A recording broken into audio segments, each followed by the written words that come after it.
The guys, well, most of the guys, and a very special guest talk about movies, kids' food, and music rivalries. Also, turtle or skull? All that and more with me this week on Just Press Play. How many losing seasons does Tom Brady have to have before you can fire him? Well, he's got to have one. He's about to win the MVP. Yeah, he's great. But I'm just saying, like, it's not an unnecessary roughness. It was a completely necessary roughness. I mean, that's a good point. The man rushed for 170 yards is what he got credit for, but he walked and ran a total of like 300 yards. Give the man a ride. Keep going. As soon as it came out of my face, I knew how dumb that was. All right, here we are. This is another week and a little bit of a different week. So we lost probably some of our intelligence because our elder Pops is not with us. Well, that maybe maybe that's we the make question. up for We'll it. see I over. don't know. Hey. We'll see over the next hour. We definitely got better looking. So what we're doing That's the today is Pops is out. He won't be here for this episode, but Hannah's in. The voice you hear at the beginning of the episode, she's in for this week. And Hell yeah. Hannah, what's up? I mean, now we're into wedding planning, but I'm excited to be on the show. Yeah, let's go. So this week we have, I don't know who all went in on and voted on the poll at our justpressplaypod.com or jpppod.com. But we talked about the death of the voicemail, and LJ criticized me for the fact that I was romanticizing the voicemail because he just doesn't care about him because he has no heart, apparently. I don't know. Suck. But I wanted to, so we had some votes. The voting turnout wasn't crazy spectacular, but more people, 62% said that they do leave voicemails and 38%-ish said they don't. But what I wanted to look at was someone left us a comment, and you didn't put your name on it, but someone left us a comment on here and said, because it's the 21st century and there are better ways to relay messages, I don't write letters either because I don't have any pen pals from third grade or prison buddies. So that person is a no-go on the voicemail. Whoever that was, I appreciate your comment. That was pretty good. That person shares a brain with me.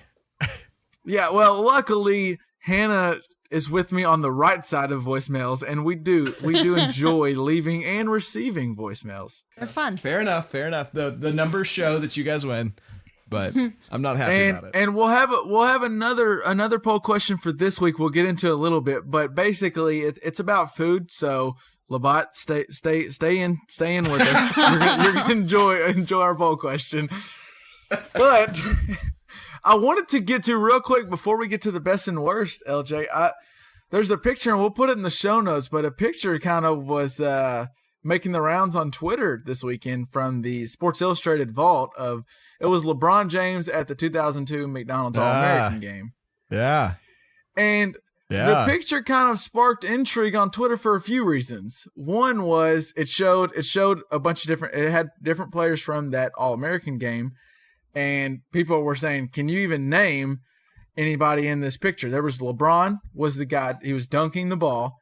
And then there was Chris Paul in the background. And then the other people you may could name if you're a hardcore NBA fan. If not, I will not be able to. I named Kendrick Perkins is in it. And I could tell that was him. The others I couldn't tell. Okay. I couldn't tell anyone else in there. And Bill Simmons even was like, I know three of the guys in this picture. I don't know. I can't tell you who the other ones are.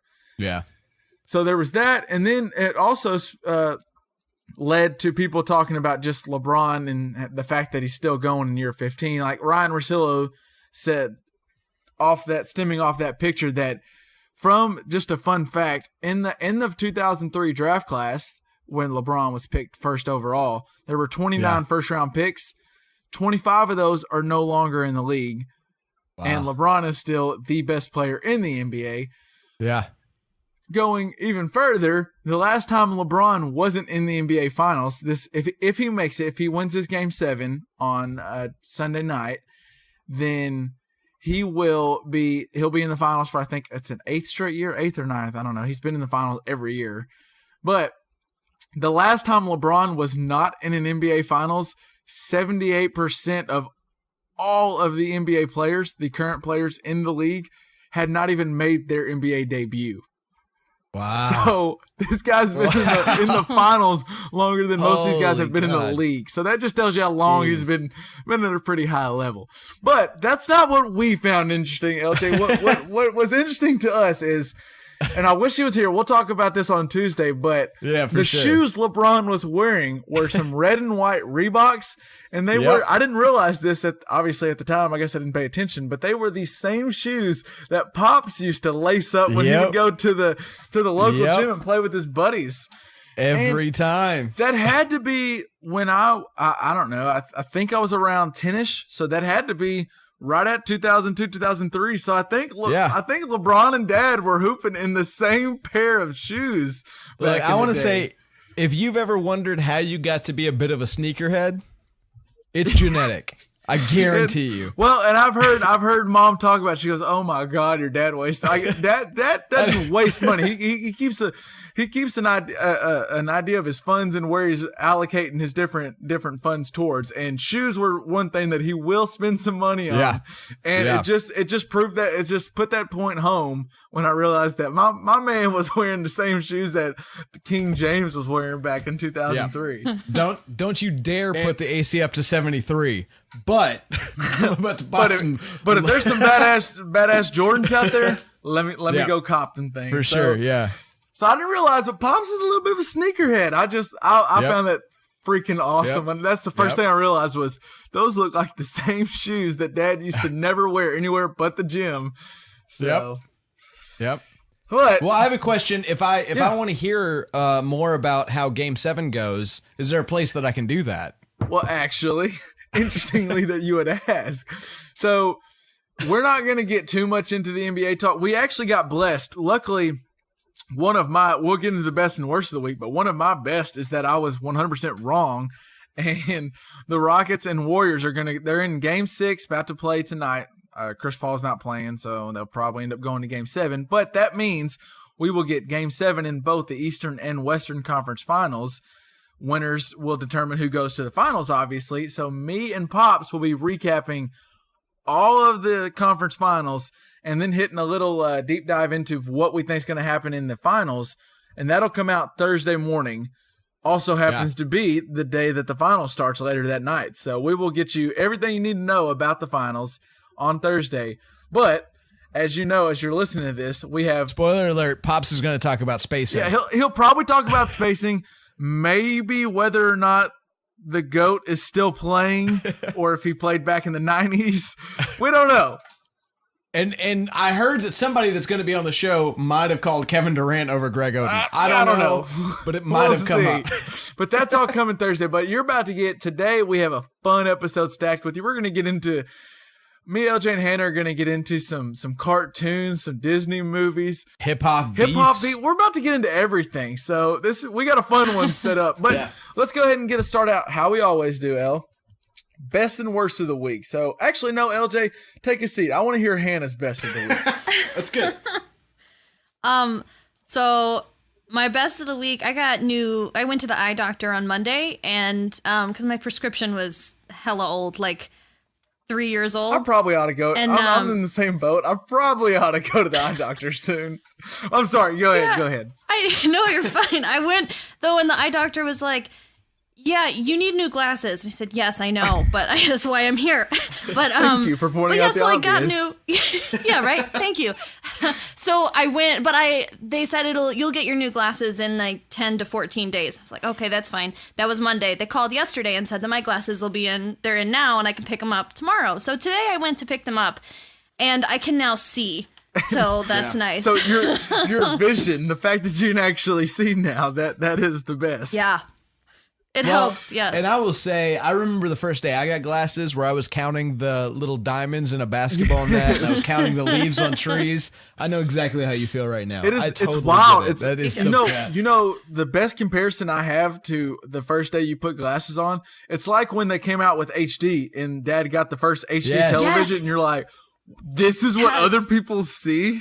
I know. Yeah. This is what it's supposed to look like. That's what I was. Yeah. And so I was watching some NHL highlights recently from like way back in the day, and it is. I cannot believe that people watch that game before HD. How? There's no way you can see anything going on. You can't see the puck. No. Like, I don't understand. I don't watch my much God. hockey as is now. I will say, we're not going to get into it too much today, but the Stanley Cups starts today, or I think it starts this weekend. And there's not much better in sports than the championship in hockey. It's really fun. But I'm with you, LJ. It is super fun. How the hell do they watch that in standard def? You can't see the puck. Yeah. All right, El. What do you got for your best of the week this week? Well, I got two things. First off, I am recording a podcast, which is my favorite job that I have. Right. Sitting right next to the most beautiful woman in the world. And her super great glasses are really cute. So that's Shout out number to one Hannah. of my best of the week. And then I miss you, Dad. We miss you, sorry, Pops. you're not as pretty as but Hannah. we got some. We Sorry. got some pretty good company without you. And then number two, I was just I don't spend any time on Twitter, but like I got a notification that a Chesney and a Will were road tripping and we're rocking the JPP podcast, and that made me super happy. And then also, I don't know who you are, Burr, but you are Shout out to awesome. You Burr. make me laugh all the time. And I appreciate you sticking up for us when everybody's talking good about us. Yep. I enjoyed Twitter for the last week. Shout out to Burr, David, my boy Will, and Chesney, man. That made my heart a little happy to see some people some Just Press players out there. Me too. So my best is going to transition a little bit. I think Hannah may like this. My best is Hannah's beloved 49ers coach, Kyle Shanahan, who has turned this sucker around in San Francisco. Yeah, true that. Earlier this week, Chris Sims, LJ, do you remember Chris Sims, former Longhorn, played in the NFL, backup quarterback for a while. Yeah. I think started a little bit. But Chris Sims, he's really the most well-known because he ruptured his spleen in a game and played through it, which is wow. But I would never. Crazy. Yeah. So he's a former quarterback, played with and under Kyle Shanahan and Mike Shanahan's staff. So he's and him and Shanahan are good friends. They actually, fun fact, have matching tattoos on their calves. What? I just thought that was interesting. Yeah, they're best friends, and one night they got matching tattoos. But the other day on a podcast, he pointed out that Kyle Shanahan's son is named after none other than Dwayne Michael Carter, also known as Lil Wayne. Apparently, Kyle Shanahan was huge Lil Wayne fan, and that's all he would play. He was one of those people, he said, at parties would always play. He had to have the mic. He had to have the aux cord, like we talked about last week. And it was always Lil Wayne. And I don't know anyone who doesn't know a bunch of Lil Wayne. His best album to me is probably the Carter 3, but right followed by the Carter 2, the Carter. He's known for the Carters. And so Kyle Shanahan's son is named Carter after Dwayne Carter, Lil Wayne. So I thought that was just cool to me. Cool. And I was like, Kyle Shanahan already is killing it as a really good coach, and Jimmy GQ is his quarterback. And now his son's named after Lil Wayne. So I'm with Hannah. And picking up lineman to pick up Jimmy GQ. Yeah, I'm worried about the 49ers, and now I'm even more so thinking about the fireman that's on the sidelines. The fireman on the sideline, man. If I wasn't, I'm a Cowboys thick and thin, but if I was a new NFL fan looking for, I don't think there's many new NFL fans. There's a lot they're doing to their product. But if I was a person looking for a new team, man, the 49ers are in a good spot, Hannah. I think you got some bright road ahead of you. Yeah. I mean, your quarterback's undefeated. Been through he's never lost. True. That's true. When I would say Hannah has followed the 49ers from the moment that they lost the Super Bowl until now, and so it has been a rough go. Yeah, it looked pretty hopeless for a while. Ever since I've known Hannah as a 49er fan, it hasn't been the good 49er times. It's been the tough ones. So. All right, Hannah, do you have besides what your worst doesn't have to be the 49ers before Kyle Shanahan got there, but do you have a worst of the week? I do. I mean, it's also one of the best things that's happening right now, but wedding planning's hard and wedding stress sucks.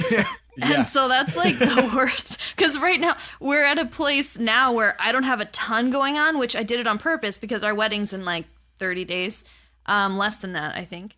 But So I don't have a ton going on. So now the only thing I really need to focus on is wedding stuff, but it is all like piled on. It's not behind per se, but it's just a lot. Just a lot, of stuff on the plate right now. Yeah. For sure. Yeah, but it's exciting. So I hate to say, oh, wedding's the worst. That's my worst of the week.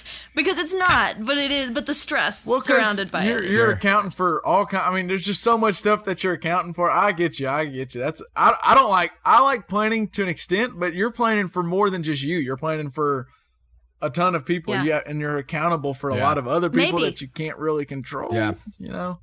Yeah, well, maybe. Absolutely. We don't know. That's another thing. We don't know. Well, how many people have we got RSVP'd? RSVP'd 47. Out of Out of 200 200. invitations? So you there's a big swing there of who may or may not be. A big unknown there. We might have 200 people show up. We might have 40. We might have 40. There's a little gap in. There's a discrepancy in the numbers there. Yeah. LJ, what do you? I'm sure Hannah's carrying the bulk of the wedding planning. I'm sure you're doing some, but Yeah, I'm doing some work. I'm working he's hard, working. but no, she's definitely carrying the bulk of the stress too. We've definitely had a lot of conversations where it's like, it's fine, we'll take care of it the day of, and she's like, we cannot take care of it the day of.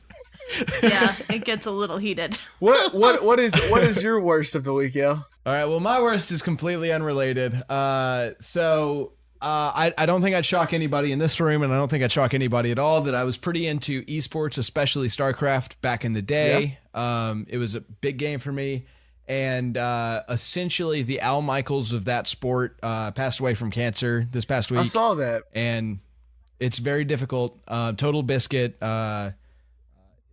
It bothered me. It's not like that big of a deal to me emotionally, but it is like, the world lost something special. So I feel bad about that. And I feel bad for his wife, who he's had cancer for probably 6 years now. Yeah. And so, this has been a ticking time bomb, and I feel terrible for her. So that's my worst of the week. And I'm actually glad you pulled that out, because I saw that news and it didn't like hit home with me because I didn't really keep up with esports. Yeah. But it is something when you don't realize how connected you become to some of these guys like Marv Albert and Al Michaels, guys who call games for years. I mean, they're part of your memory of, like, football is one of my. I love watching football. I've been watching it my whole life, and ever since I can remember, Al Michaels has been calling it. So anyone with esports, ever since they can remember, Total Biscuit's been calling it, and they become stitched into your memory and life. Yeah. And it's a big. I mean, death sucks as it is. I mean, I think I'll try to find a highlight reel to put on our website, because like his call, he was the most exciting commentator in all of esports, in my opinion. So well, his memory, I hope it lasts for a long time. And I'm sure he's done a lot of good. So I'm sure he's happy to see where esports is below. I mean, it just keeps getting bigger and bigger. Yeah. So, and he was there from the start. So, yeah, exactly. Well, what's your worst? My worst is gonna stay in sports. We're gonna go, and this is just quick, just injuries, man. In the NFL, I mean the NBA playoffs, we've had Kevin Love he got a concussion in Game 6 of the Cavaliers Celtics game, and it wasn't sure what it is, but now he's entered into concussion protocol. It was actually interesting. I was wondering what they would do, because clearly it looked like concussion. He hit his head and he missed the rest of the game. So I think it was obvious that it was a concussion, and you were interested to see what does the NBA do, because they didn't announce it was a concussion in the game, and obviously the Cavaliers wanted to play 7. So would they ignore that it was a concussion and try to just say, "Oh no, it's all good," and let him play when we've clearly learned that that's a dangerous thing to do? Or would they treat it the way it should be? And I'll give NBA the credit. He's not going to play because he's in concussion protocol, and he has to clear that. And you can't clear that in 3 days. You just can't. And I'm surprised to say, once again, 1 point for NBA, 0 points for NFL. And so LeBron, surprising to hear, that means now LeBron is going into Game 7 against the Celtics with his second best player being 37-year-old Kyle Korver. If you would have told me that a year ago, I would have said you're an idiot. So good luck. Honestly, if you would have told me Kyle Korver was playing a year ago, I probably would have called you an idiot. Exactly. So Good luck to the Cavs. But and then in the East or in the Western Conference, Chris Paul and the Rockets have been awesome. They've actually got the Warriors on the brink of elimination. They're up 3-2 heading into Game 6 tonight, and Chris Paul at the very end of the game, after playing amazingly, like he has played his butt off, and he's had the mantra for a while now of the guy who can't get done the big game, when really it wasn't his fault. It was just guys got injured or they played a better team. And now they're finally playing big, and he's coming up huge in big moments. And right there at the end, he went up for a layup in Game 5, and you could tell as soon as he got done, he reached back for his hamstring. And the guy didn't even get back on defense with 50 seconds left. So a competitor like Chris Paul, if he's not getting back and then checks himself out of a game with 40 seconds left, that it's probably pretty bad. And he's not playing tonight in Game 6, and he says he's going to be good for Game 7, but a pulled hamstring doesn't heal in 3 days. I don't know. Yeah, it's just rough. Injuries suck. Yeah. I don't know, man. We'll see what happens, but that's just my worst is injuries. Yeah, I'm with you. That's the one thing that makes sports awful is I want to see the best players at their best playing every single game. And I hate to see an injury. I don't care if you're a Raider. Yeah, that's fine. And that's where you and Dad are on the same boat. Is he's mentioned this before, and I think I agree with y'all. Is even if it's a team I'm rooting for and it's the guy we're going against, I'd rather beat you with. If I'm the Warriors, I want to beat you with Chris Paul. I don't want to beat you. Left-handed. Yeah. I want to beat you the best you are, and it just as a viewing fan, the NBA is actually. After it took a lot of blowouts in these playoffs, but we finally get what we want. And we went into this weekend with the best team, the Warriors, on the brink of elimination, and the best player, LeBron, on the brink of elimination. And now we got injuries that are going to determine maybe who wins. That just sucks. But yeah, it does. Let's move on. Let's go to something much more fun and easier. So this week, and I think you guys may have seen it, there's a guy on Twitter pointing out little known facts about different movies. Yeah. And specifically there was a couple of different ones that caught my eye, and I'll put the link out there so people can follow it, but there was one about the Star Wars scroll, how they do before the movies, and how back in the day that took a lot of time to get that created. Yeah. And then different things about Jurassic Park, and then there was one about Lion King, which really caught my eye because to me, that's like my favorite childhood movie, I think, of all time. So Zazu, the parrot, is on Mufasa's shoulder, and they're talking about Scar, who, as you may remember, was the evil brother, evil cousin. Uncle, he's Mufasa's brother. Yeah. Evil uncle. Yeah, Mufasa's brother. Zazu says, Scar would make a handsome rug. And then, that was in 1994. In 1997, Hercules, also, I think it's my second favorite cartoon of all time. You can see Hercules throws off. He has something on him, and he throws this thing, a pelt down, like it's going to be a rug, and it's clearly 100% He even Scar. has the scar. And it was just like, whoa, my mind was just absolutely blown. And this guy said he figured out about this by listening to a ton of interviews and watching Disney shows way too much and getting lost on the dark ages of the interweb. And I know I have another, LJ, you liked Simba, or you liked Lion King and Hercules, but I know Hannah's with me on some Disney cartoon lover stuff. So, oh yes, what'd you think? My so those finding like Easter eggs and things like that in movies is like something that I do as a pastime. And it was really easy for me to go through a list, and I have way too many to talk about here. But so there's a couple of my favorites are in Disney specifically. Hercules and Ariel are related. Let me just start from the beginning. Yeah, I want to know this in very great detail. I don't know what the hell you're talking about. I'm very intrigued. So Poseidon in the mythology. So Poseidon and Zeus are brothers, correct? Yeah. So Poseidon is the father of Triton, which is Ariel's father, and Zeus is Hercules' father. So that means that King Triton and Hercules are cousins. And which actually, in the article that I read, they said that Hercules was Ariel's uncle, which is false. They're actually Ariel and Hercules are like first cousin or second cousins once removed or something like that. But they are related. So it's almost like a George Michael Blues kind of thing. Kind of, yeah. We have a little It's legal in the sea, baby. Wow, I didn't know that. So there's that, which is really cool. And Disney and Pixar do this great thing of just, they're really proud of everything they create, and they put their images from previous films and TV shows in things that they're currently working on. So jumping back to Little Mermaid, in the first scene where King Triton like gets everyone to gather for the big singing thing at the beginning, Ariel's debut, you can see like Kermit the Frog, Mickey Mouse, Donald Duck, Goofy.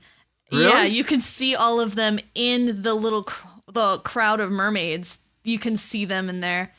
I have heard that Disney is known for, and I've seen a few images, but like they're known for just subliminally kind of throwing people in because it's animated stuff and they can do that. But Yes. I didn't know that at all about Little Mermaid. Oh yeah, there's that, and then in Frozen, they're in their big party.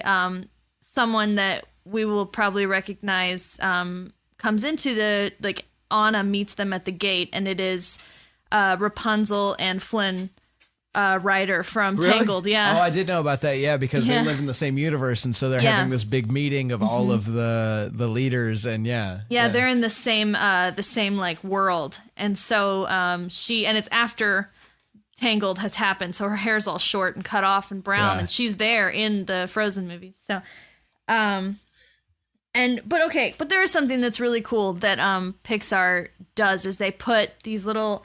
So I don't know if you've ever seen or noticed, A113 is a number that pops up in Disney Pixar a lot. Okay. Like they put it on license plates, they stick it on like doors. They put that number in there, and you'll. Okay. So it's very specifically on, I believe it's in Toy Story on Andy's mom's car. That's the license plate. But it's a lot. It's in I think it's in every movie. What is it? I mean, it's got to mean something, right? Yeah. it might be like the first. Oh, do you know? Oh, yeah, I know what it is. Oh, I don't know. Oh, let me make a guess. Do you have guesses? Yeah. My guess will be it is John Lasseter's office when he taught at a school or something. You're close. Okay. I don't even know who have a John guess? Lasseter is, so I guess I wouldn't. John be close Lasseter to- runs the shit He out runs of Pixar. Yeah. Okay. Do you have a guess, Kev? I didn't know who John Lasseter was. No, no clue. Okay, it's the room number of the class of the California Institute of Technologies where all the animators in Disney went to school, and that's the classroom that they all met in. I'm gonna count that as a win. So no, You're so I think you're that's- close enough. You get a win there. That is so they put it in like it's all over the place. I bet if you rewatched them. That makes Oh, sense. it is. That makes sense. Yeah. I mean, like, if our life was built up around UFAS grads, then we might have 116 in a lot of things, because that was the room we had all of our production meetings in. Like that totally. I get that. Yeah. I mean, so That's badass. That's cool. Yeah.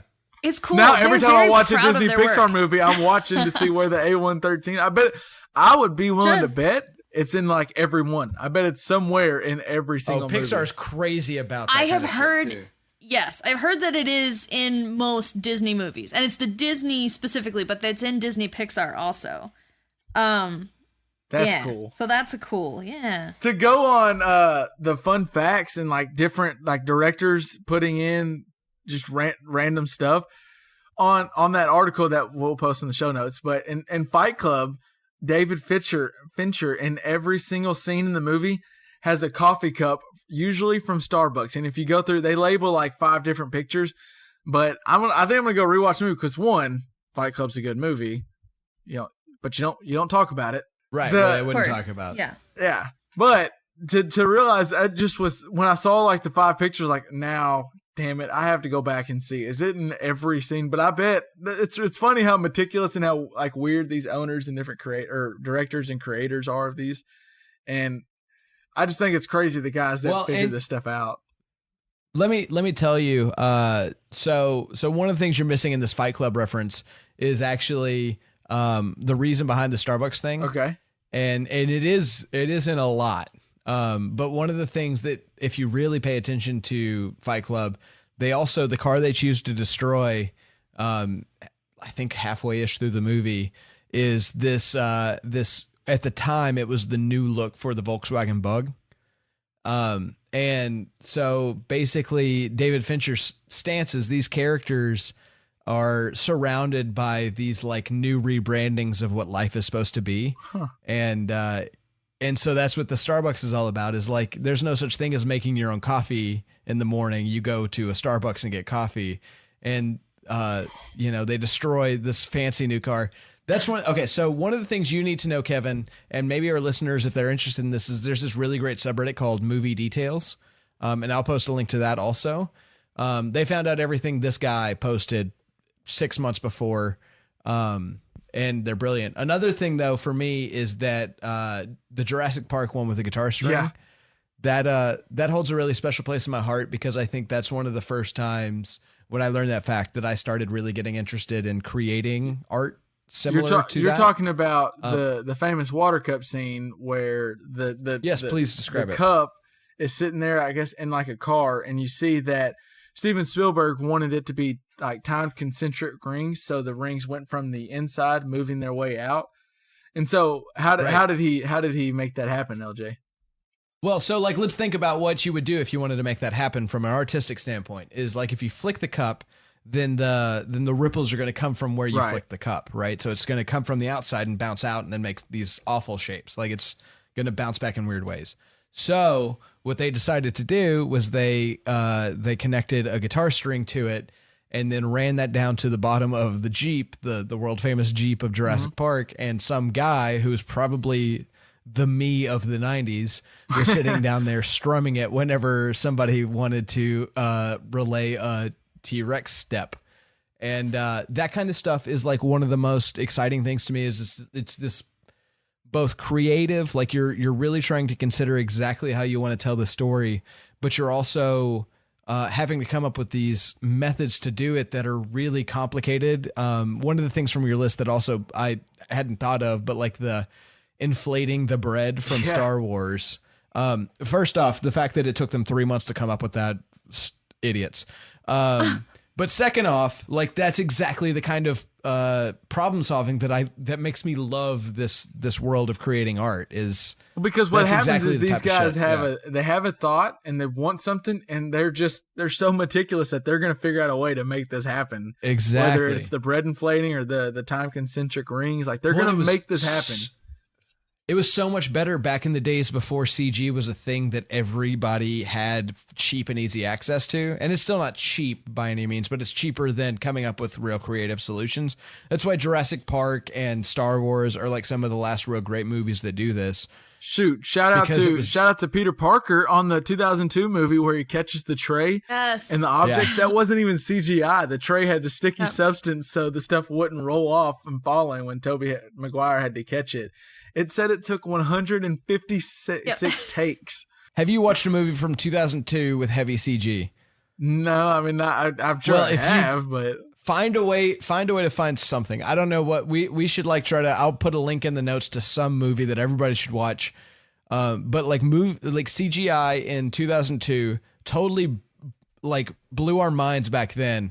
But now it's the fakest thing you could ever imagine. Like, it's Ghostbusters fake. It's like, it's so unreal.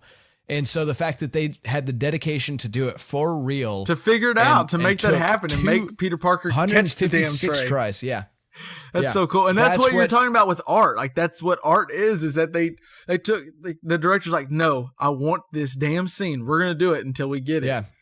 And when they could have either had something that's going to last forever and look good, which is what they've got, or they could have something that looks a little bit like Jimmy Neutron all of a sudden started an episode. You know what I mean? Yeah. Like, the technology back in the time was not what we've got now. And if you depend on CG nowadays, in 10 years, it's going to look like garbage. I mean, that's the world we live in. Do it right, and it's amazing. You know what I think's now happened is I am going to, in the next month, I will rewatch Lion King, Fight Club, and Spider-Man from 2002. I think those are the three movies now on my to-do list because I just want to get back some older movies, and I want to kind of pay attention to those things now. Like, it's just cool to me. Can we talk for a second about the best animated movies ever made? Does anybody have an opinion, a strong opinion? Best animated movies? The best animated movie ever made? Yeah. I'm going to go, actually, probably, I love Lion King. Okay. Probably Finding Nemo in my book. Okay. All right. Hannah? It's up there for me too. Oh, Hard one. Hannah's This really. is way It's a tougher really than This is a big question. This is a very big question That is you're tough, asking. yeah, There's a lot of weight absolutely. behind the answer. That's like asking someone tell me the best album of all time. Yeah. I mean, Dude, Yeah. I watch animated movies. That's my wheelhouse. So, speaking strictly from a nostalgic point of view, it would be Cinderella because that was my bad dream movie. Good choice. But Not as good as Lion King, but good choice. I think Moana is amazing. Moana is great. And I think it has a great soundtrack and it's female power but not strictly. It's just about love and about emotional strength and choosing yourself over what people expect of you. And I think that's a which really is good awesome message. Yeah, I think it's a cool message to spread to the young people of that are watching animated movies right now. And I don't know. I think that's a nice little subconscious thing to stick in their heads. The way you're thinking about it is like you're putting which is, if you can preach that to any young kid, that's great. But to anybody, that's great. But they're putting this subconsciously into 5-year-olds and 7-year-olds. You know, like that's awesome. Yeah, just to put that strength and that passion and confidence into somebody. It's just, I don't know. It's really cool. Yeah, and Lin-Manuel Miranda's great. I mean, he composed it, so that's awesome. But yeah, I think that would be the best one. But I'm with you. Lion King's great, and Finding Nemo's really good. There's so many good ones. I was like, I loved a lot of them. So the other day, real quick, LJ, I want to hear yours. The other day we were sitting at work, and me and my coworker Andy were sitting there just listening. We first listened to Backstreet Boys, but then we just started listening to different Disney songs. Yeah. We listened to like Hercules. We listened to Mermaid. We listened to everything. Aladdin. Yep. There were so many good ones. Lion King. It was awesome. We just like relived our childhood. It was great. Oh, LJ, what's your best animated movie? Well, I got 4. 4.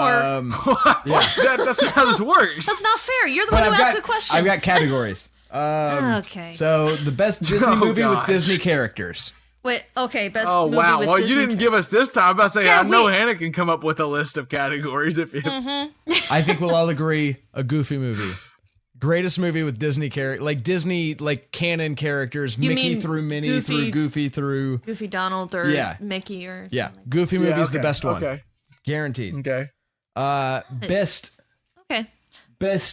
feature film from Disney not featuring canon Disney characters. Hercules. Best movie of Shout out. yeah, so good. The Muses, maybe the best side characters in the history of ever. Thank you.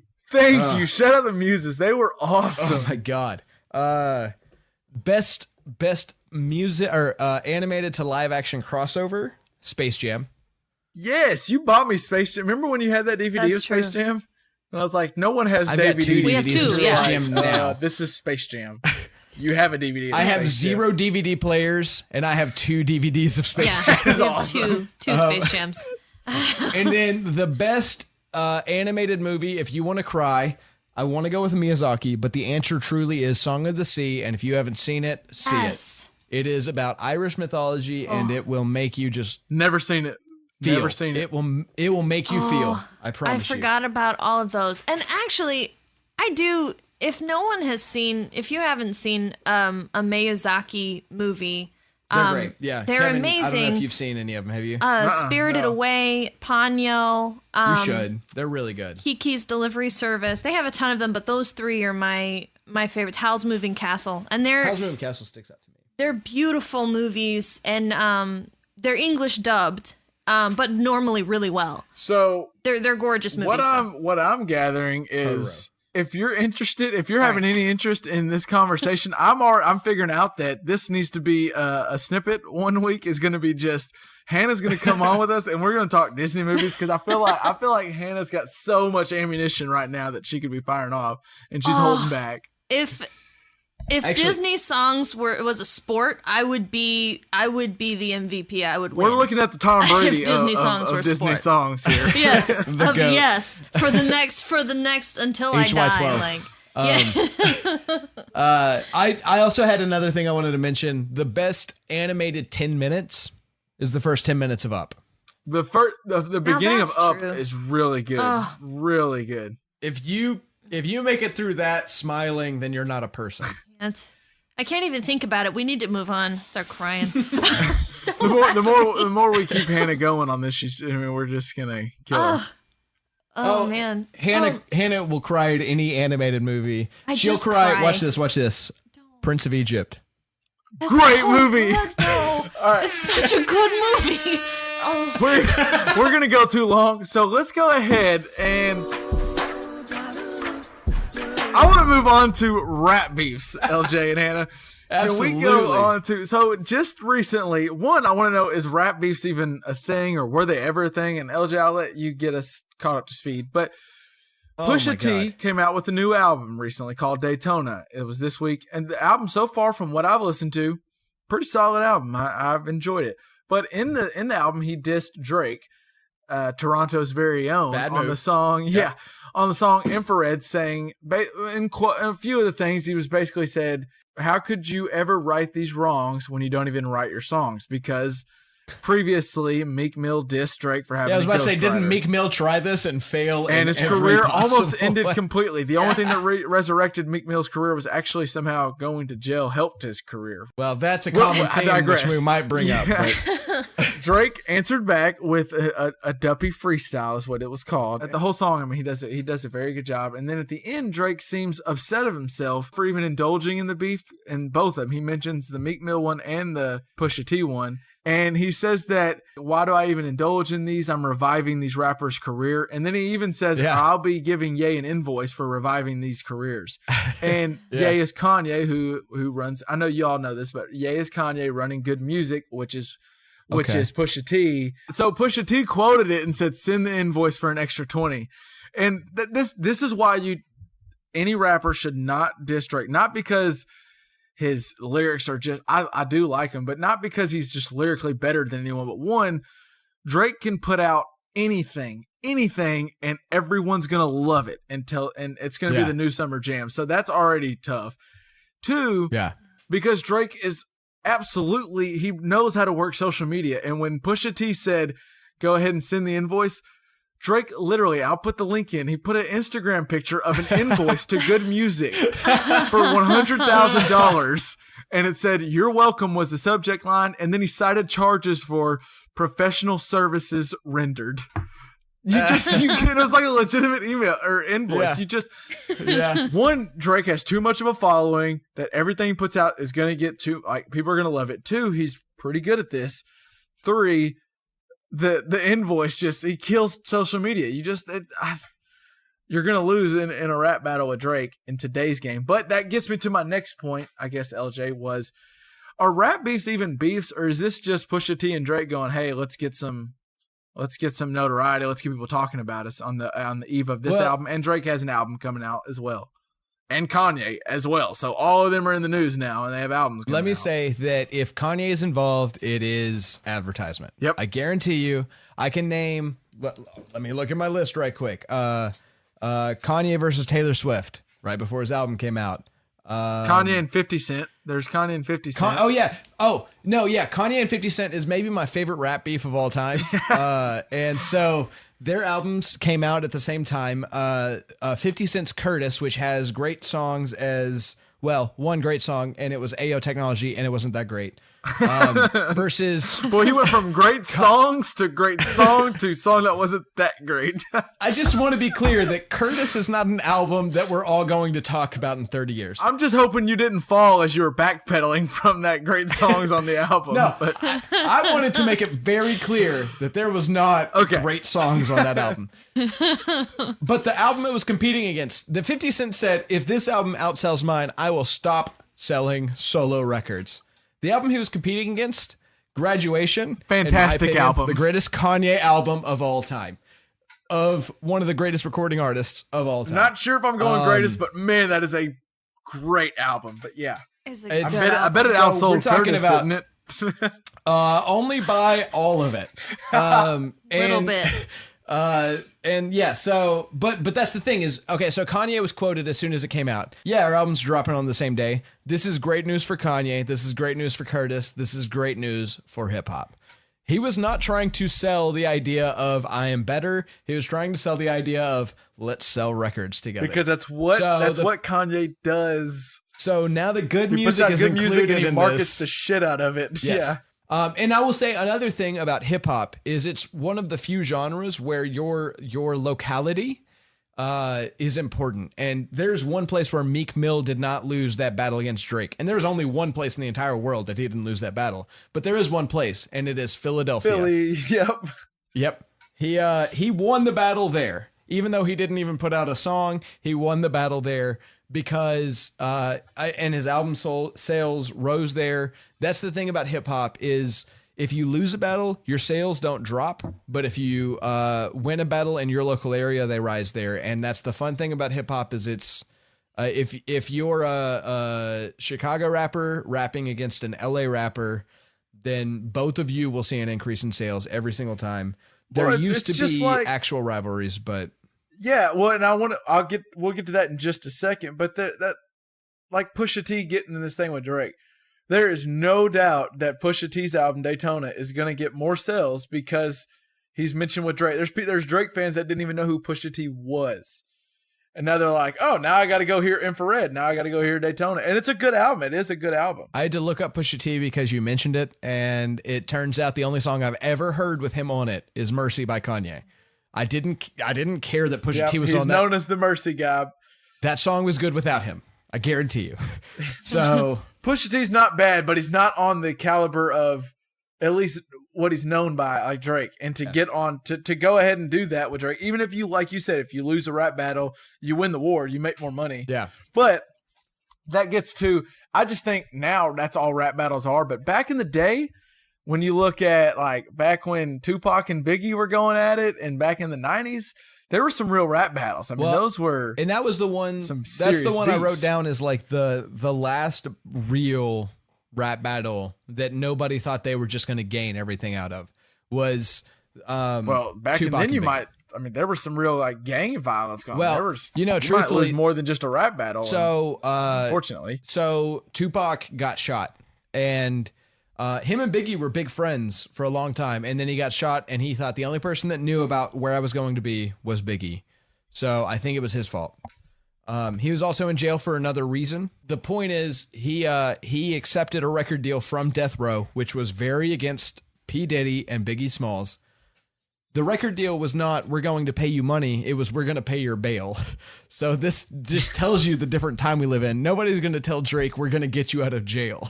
That's not going to happen. go back. If you go back and listen to like the best disses in the past few years have been Drake's probably. And if you go back and compare those to Tupac's Hit 'Em Up towards Biggie, Yeah.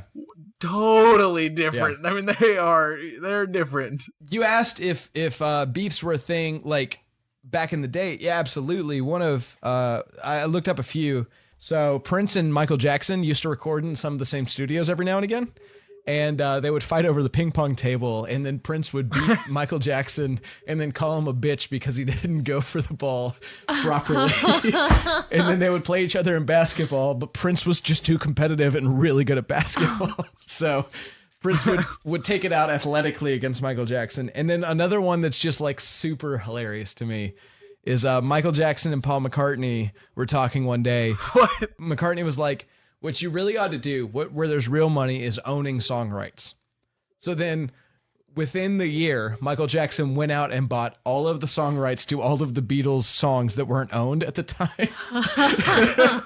And so McCartney lost so many dollars because of something he advised Michael Jackson to do, and they were not friends for probably 10 years after that.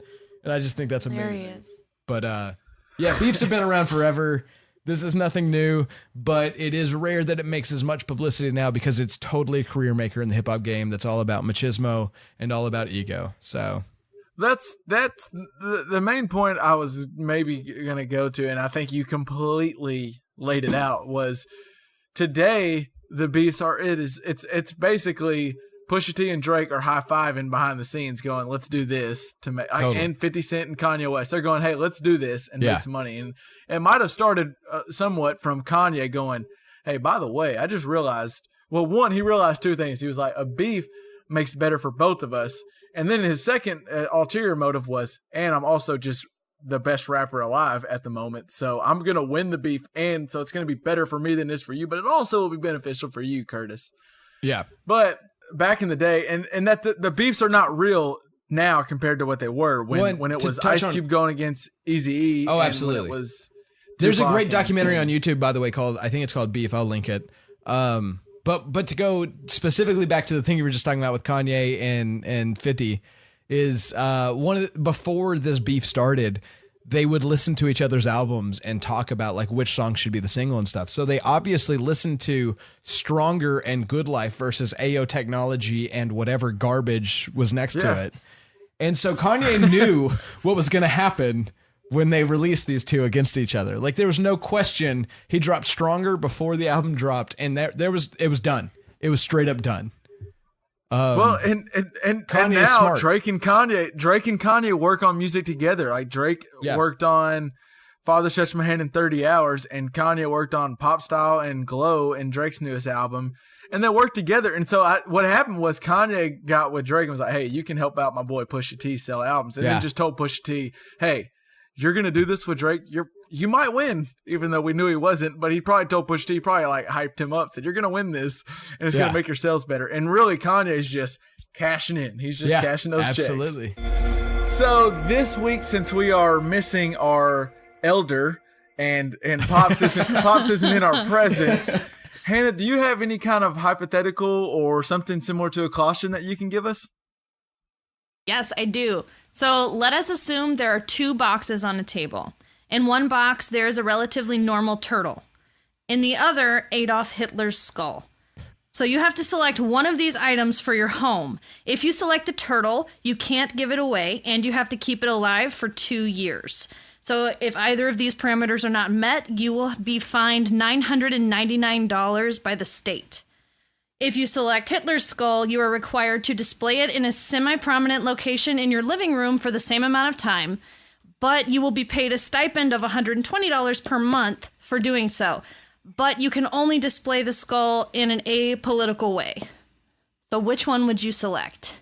Okay, couple of things here. One, I've actually owned a turtle, so I have a lot of input here. I was going to have a question. Can you keep a turtle alive and keep it for 2 years? Is that... Well, because keeping a turtle is hard. Keeping it alive is hard. Well, is it? I don't know. We can get into this, but I have to. You also have to indulge my ignorance. Apolitical means. So it means like you can't take a political stance. You can't so like if you put Adolf Hitler's skull in your living room, you can't say like he was a terrible person. You just have to put it up there. Hitler's skull with a rainbow around it that says Nazis suck. You can't do that. You have to just put it up there like almost with non-bias. Can it literally just be a skull? It doesn't have to like have a mantle that says I think Hitler's it can. skull. Yeah. I think based on it can. But what do you you do if someone asks, why is there a skull in your living room? Do you tell them it's Adolf Hitler's? That question will be asked. There's no way someone doesn't ask you why there's a skull on your mantle. Well, so do you say it's Adolf Hitler's though? Now that's a whole. But because I think that's part of the question too. Is I think you do have to claim it as Adolf Hitler's skull. That's what I would think. I feel like you probably do. That's why you're getting paid the stipend. Is because you're going, skull is Adolf's skull. Maybe it has a nameplate on it. It's kind of how I don't know. it. I would say that you could probably make up a lie if you want to, but you also have Adolf Hitler's skull in your living room. Like that's also like a personal thing that you have to deal with. Okay, well then let's transition to our turtle. And so the rules are we have to keep just a normal sized turtle, right? You said not like some big pet turtle, just a relatively normal. Yeah. Well, I had a relatively normal turtle and kept it in its aquarium. The aquarium wasn't that big. Just if you want to know, just fun facts, turtles grow according to their aquarium. So if you don't have a big aquarium, it'll grow, but it'll quit at some point unless you get a bigger aquarium. But to keep a turtle, one, it's a little bit of a pain because you don't want too much water because turtles like to get out of the water and bask in some kind of light, as Kelly would know with her snakes. Kelly, our sister, for anyone who doesn't know, she has snakes and they like to bask in like a heat lamp. Turtles are the same. They want to kind of get out and just sit under some heat. And so you don't want too much water, but that means when you put a filter in there, it's hard for that filter to clean the water because there's not much. It's an awkward ratio between water and filter, not like a fish tank. And so with my tank, I had to like completely clean out the tank because turtles are nasty. They're a reptile and it's gross, swampy. Right. And right. Yeah, I had to like every couple of weeks or so take the turtle out and put it in some kind of Tupperware dish. It was a turtle named Snip. And I had to take it out, put it in the Tupperware dish, pour out my tank, and redo it with some rock, like some kind of little blue rocks, and redo the water. And then you have to give it time, like clean out the tank because the tank gets nasty on the sides, and then put some kind of because I use sink water, so you had to put some kind of, I forget what it is, but that water's, the minerals and different things in it will kill the turtle. So you have to let it clean the water before you can put the turtle back into it. So it is a little bit of a pain. And if you don't clean the tank every week or 2 weeks, it'll start smelling nasty. It'll really get your room smelling bad. So I'm sure there's a little bit of a pain with the turtle. And so if you got to keep it for 2 years and you get that $1,000 fine, or $999, I believe you said, right? Yeah. Mm-hmm. It was a nice deal. Yeah. And just under 1,000. I will, and real quick, I know I'm kind of dominating the conversation, but I'm the resident turtle owner here. Yeah. And, I want your opinion, honestly. A turtle as a pet, at first I thought, this is so cool. I have a pet, and it's less, I wanted a dog, but a dog's a lot more work and a lot of responsibility. A turtle's pretty easy. To an extent, yes. Yeah, there's still some work, but like feeding wise, it is pretty easy. You just feed it every day, or if you miss a day, it's okay. You just drop more food in there. Yeah. But a turtle doesn't do anything. Like I would get my turtle out. You can't pet a turtle. You can, but it doesn't really enjoy it. It doesn't care, and it's not soft and cuddly. You can let it. Yeah, you can let it run around. Like put it in your like as you're watching TV and stuff. And it's kind of funny because the turtle is a little quicker than you think, and it's kind of a little bit funny. But it gets old real fast. There's nothing to do with a turtle.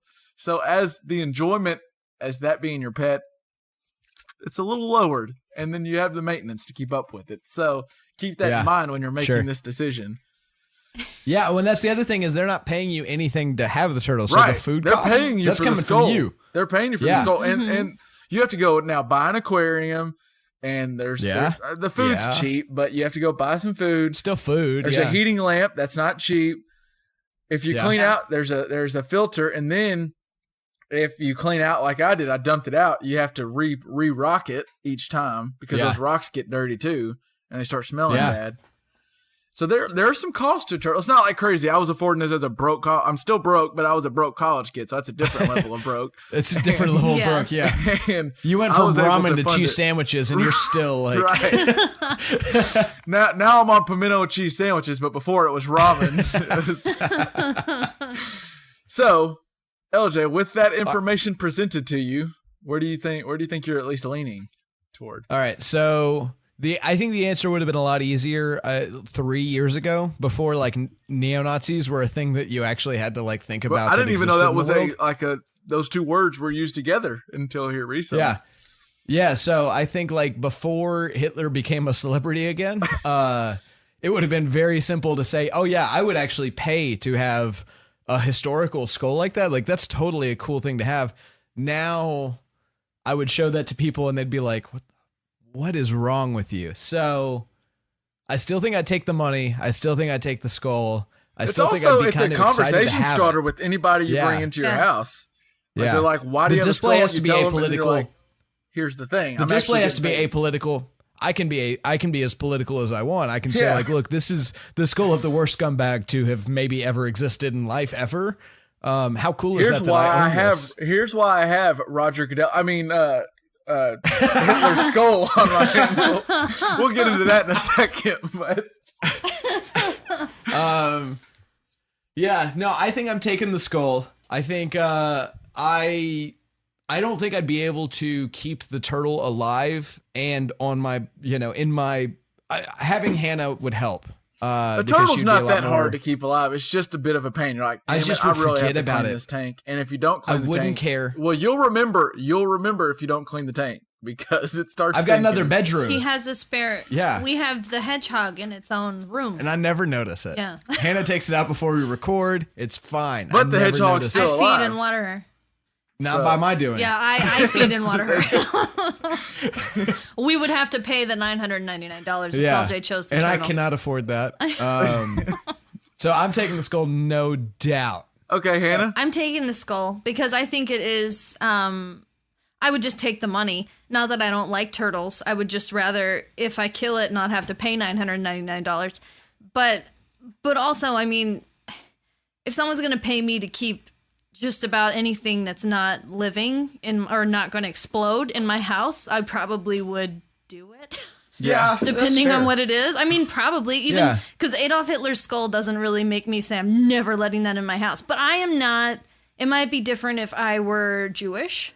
I mean, you know. But even then, I might even think I speak from a context, listeners, of a non-Jewish person. So like. Sorry.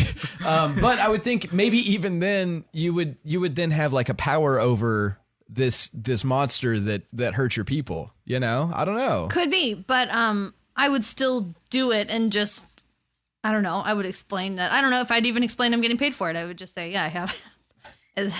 Well, yeah, it would be a conversation starter. I think I think I'm leaning towards the skull. I think y'all talked me into getting Adolf's skull in here. You were starting with the turt. You wanted the little turt. I was thinking about the little turt having a little turtle in here because I've had it before. But they are, it just is. If you there was times I know where when I had it, I would put off. I was like, I'm not cleaning today or today because it takes time. Right. And then I had one night where I was going to clean the tank, and it wasn't like a huge tank, but it was somewhat big, a little bit of an awkward carry.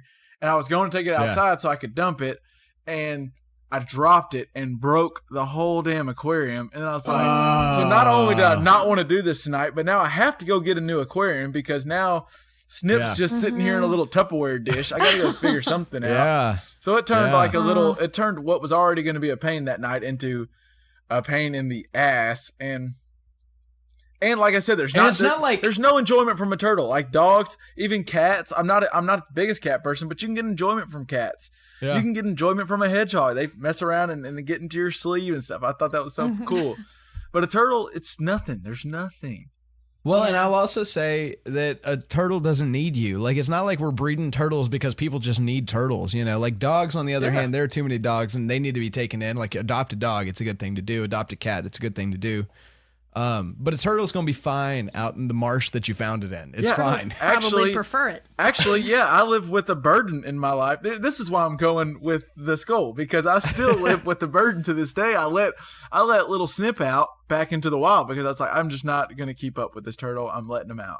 And so I let him back out in the wild. And now every time I tell someone that, they tell me that when you take a wild animal and bring it into the home, now it forgets how to get its own food and do this, so I put it back out. I don't know if it's actually survived, and so I do wake up sometimes in the middle of the night and wonder if poor little Snip's out there in this cold world. I think a turtle's a little different, though. It's probably not like spending too much time worried about like a dog, on the other hand, is like getting very dependent and like learning your specificities. Mm-hmm. A turtle, it didn't care that you existed. It just lived in a cage, and now it's not in a cage. It's probably happier. I don't know. And probably bigger now that it's not trapped in its damn aquarium. So I like to think Snip's living happier. I think Snip's happier. Yeah. But killing it right now.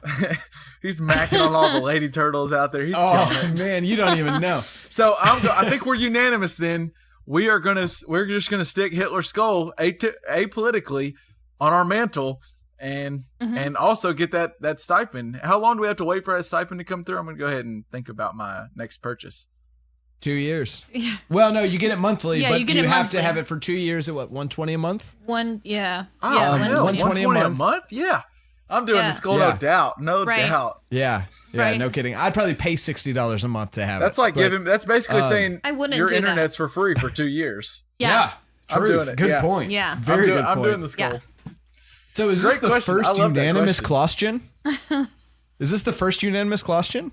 I think it might be. It might be. I think it might be because I feel like there's always I feel like me and LJ usually disagree on the caution. Yeah. Well, maybe so. When you talk to Dad later this week, maybe give him a little C and see if we're all unanimous all the way around. Yeah. But That's for the listeners out there. We'll have another on Thursday. We'll have a little finals preview, recap the Western Eastern Conference Finals, and I'll get Dad's idea. I'll see if he would put Hitler's skull on the mantle or if he'd live with the little turtle. We'll see. So. He might break the trend. He might. We'll see if it stays unanimous. Twitter got a bit of a tizzy recently that chicken fingers are kids' food or are they not? And I stand with many on Twitter that chicken fingers is not a kid's food. I still to this day absolutely love chicken fingers. Well, just because you love it doesn't mean it's not a kid's food. What do you guys say? I just want to say you don't have to. Do you think it's a kid's food? And Hannah, do you think it's a kid's food? Because I don't value. Well, I have a question. Can I have he doesn't leave voicemails, so I don't care about his opinion. I have one question that'll help me define my answer. Is chicken fingers and chicken tenders the same thing? Well, I think so, but chicken nuggets are not the same. No, they're the same different. thing. Fingers. Well, okay. Chicken nuggets are a kid's food. But Hannah, would you say that they're the same or different? Chicken fingers and chicken tenders? yeah, I think they're the same thing. Okay. All right. So go ahead with your answer. I've got an answer. Chicken fries Very are not clear the same answer. thing. Agreed. But I'm just saying, yeah, but chicken tenders and chicken fingers, same thing. Sorry. But you go ahead. I have a thought out answer. So Well, I would say if they're not, if chicken tenders and chicken fingers are the same thing, then chicken tenders are the adult version of fried chicken without a bone.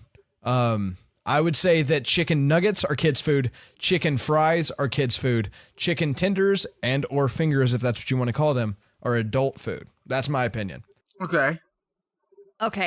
Hannah? I think we can call them whatever we want. We have kids movies and adult movies or grown up movies, and I'm not gonna not watch Land Before Not Time. Yeah, watch we're Land sitting here Before talking Time. about how we're going to rewatch Oh, Lion exactly. King. I mean, everyone knows now that I am not against kids movies. So how do we define a kids food versus not a kids food? And I think we can do the same thing, the same way we define kids movies. And kids movies are typically less complex storylines, colorful and fun, and not very deep or dangerous. And they're shorter than adult movies, right? We can all agree on that. Okay, yeah. So the kids' food, they're easier to digest normally. They're quicker to energy, so they're higher in carb normally. They're more fun, yummy technically, like people are more interested in eating. So and they're more colorful. I love the way you're breaking this down. I love you so much right now. Me too. Wow, this is great. And then they're. I thought I saw where she was going with this, and man, she's blowing my This is socks so off. much better. Yeah. Anything I could have thought of, this is better. And they're normally in like smaller bites, smaller pieces. So I break down what makes a children's food or kids food versus not a kids food in the same way I break down my movies, which doesn't keep me from eating or watching either. Yeah. But yes. So I think chicken tenders, presented in the usual way with just a pile of tenders and dipping sauces or whatever and French fries. I think that's totally kids food.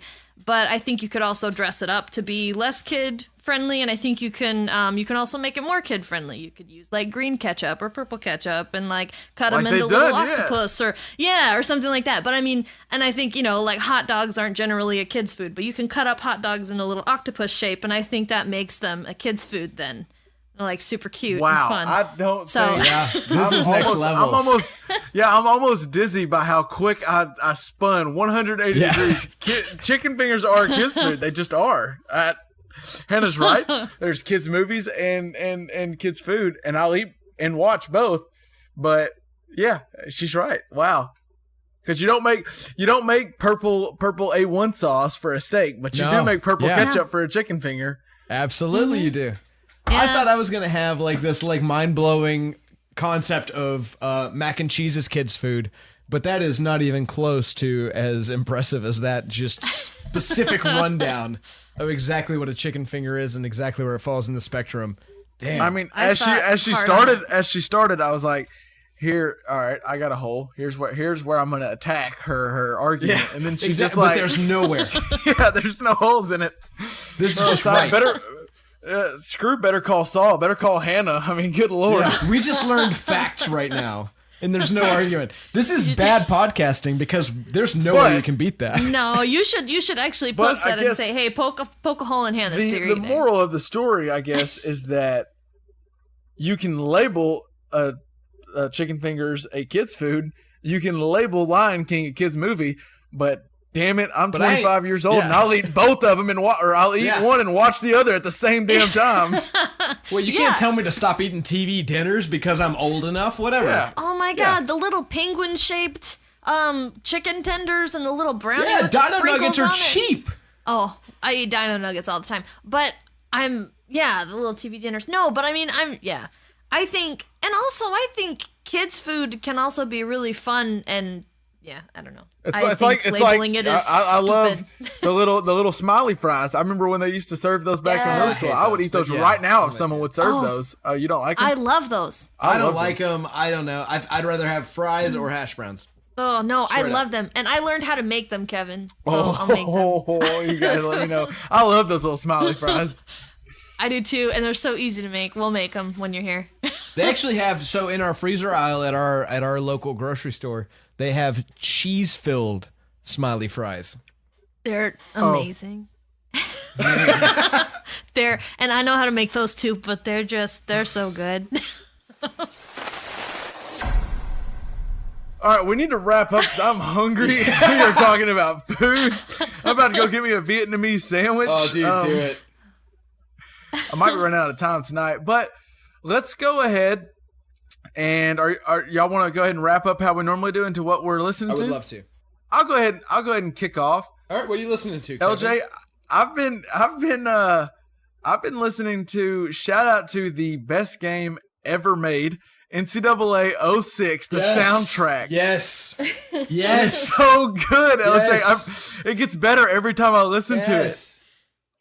It's got, just for those who maybe didn't indulge in as much NCAA as me and LJ did back in the day. And I'm sorry to you. It's got, I apologize for however you spent your time because I spent all of it playing NCAA.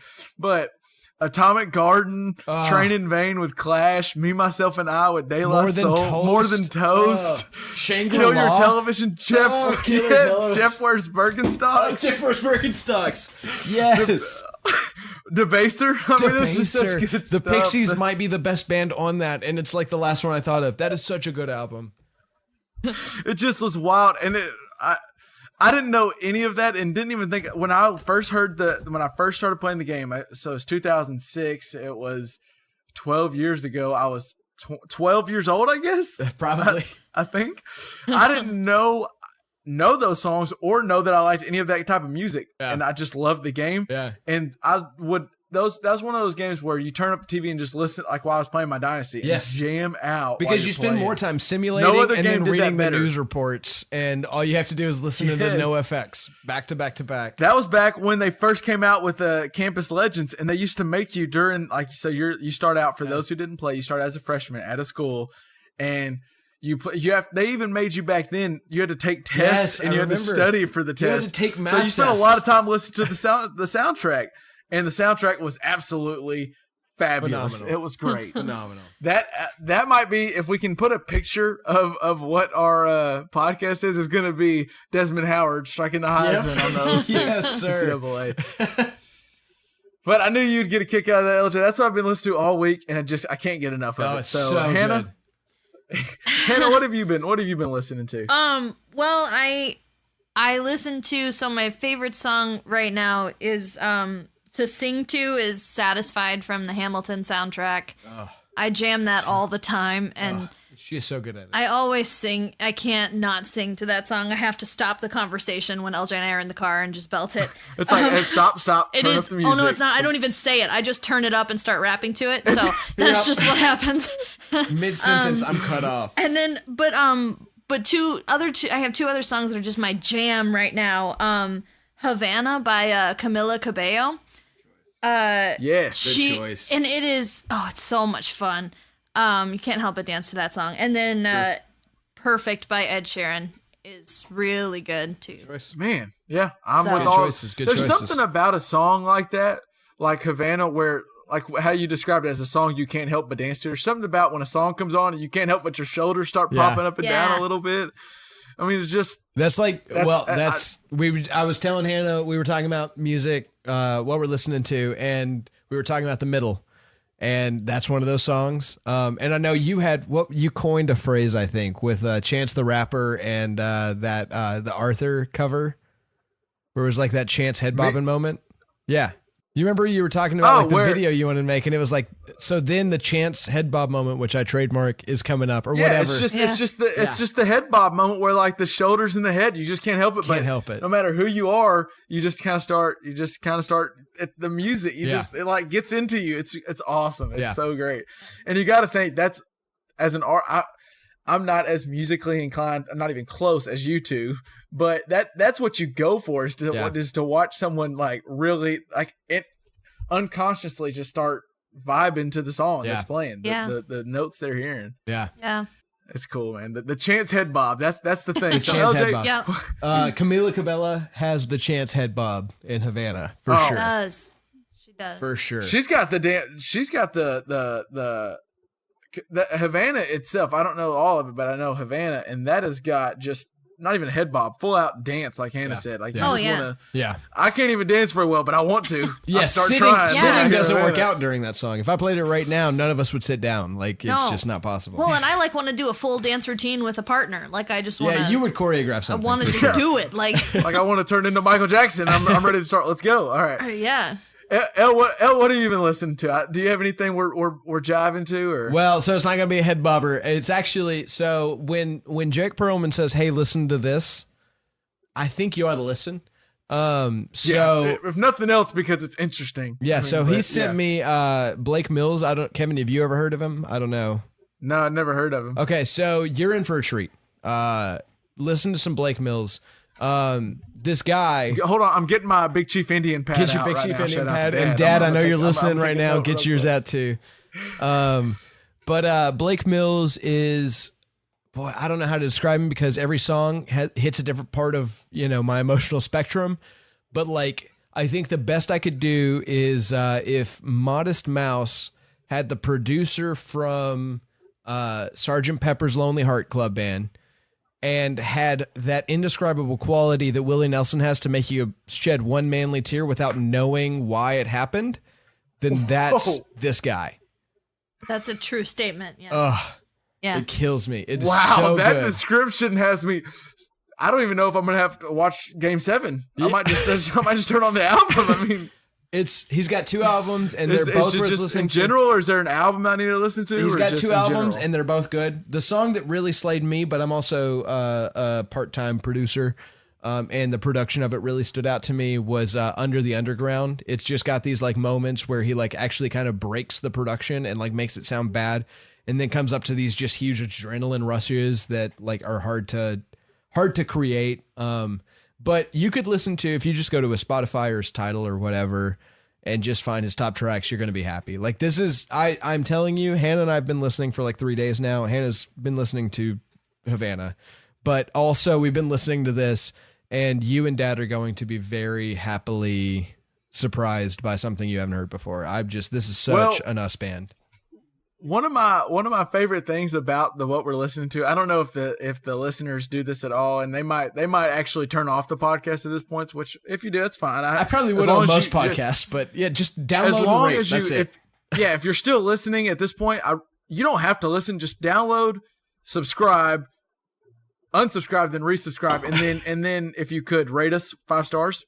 You don't have to listen. I understand if you don't want to hear our bullshit, but I love that when I have work afterward, a lot of times when we record and when I work, I have a lot of time to listen to music, and I just get piled on with new crap to listen to. Yeah. And Blake Mills, and then I'll start out my day listening to Havana just to get in the right You mood. should. And then I'll throw on some Blake Mills. I'm pumped. I'm ready to go. Blake to work, Mills might actually, throw not out some to feels actually that work, you might but- not be ready for at work. So you'll probably be okay, but like, That's just for be the aware. car ride home. Yeah, maybe prepared. so. Maybe so. Yeah. But that's going to wrap up this week. First off, I want to go ahead and say thanks, Hannah, for jumping on. Yes. Oh, thank you. I had so much fun. I hope the listeners enjoyed this. I had so much fun this week. This was a fun episode. Yes. It's fun. I'm excited to not be just the voice in the front. Yeah, who are we going to get to do the beginning? Are we going to have Dad record the beginning? That'd be awesome. That would actually be comical to have Dad do the beginning. Oh, please. But thank you so much, Hannah. We do. Last second We do sub. miss you, Pops. Yeah, for Yeah, sure. we do miss you, Pops. So we're not trying to say we're happy you're gone, but Absolutely. the last second sub turned into a damn good one. But we've got a solid fourth man off the bench right here, so thank you. And let's get into, if you can, please, we're going to put the poll question up. Is chicken fingers a kid's food on our website? And Although I don't think there's a question now, but yeah, I'll be interested to see if anyone has a response. I'm actually going to add a second question. I'm going to say, is it kids food? And then also, do you care? Because there needs to be a question that we might go back and forth on, because that one's solid. And if you have a hole to poke in Hannah's argument, please find it and alert us, because I don't think there is one. Yeah. Let me know. You can find, and we're going to have all our show notes on jpppod.com or justpressplaypod.com. Yep. And you can hit us up on Twitter, please. Or our Twitter is at JPP Podcast, and our Facebook's Just Press Play Pod. And let us know please, by all means, poke the hole in Hannah's argument, because me and LJ couldn't, and we made for bad podcasting where we just had to agree for 5 minutes. Yeah. Prove that you're a better podcast host than either of us.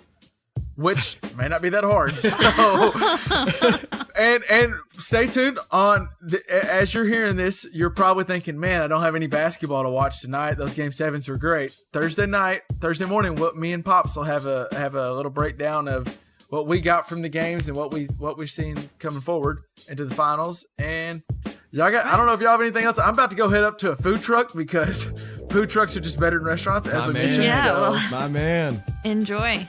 Yeah. For this week, for me, Kev, Elle, Hannah, peace out. Peace out.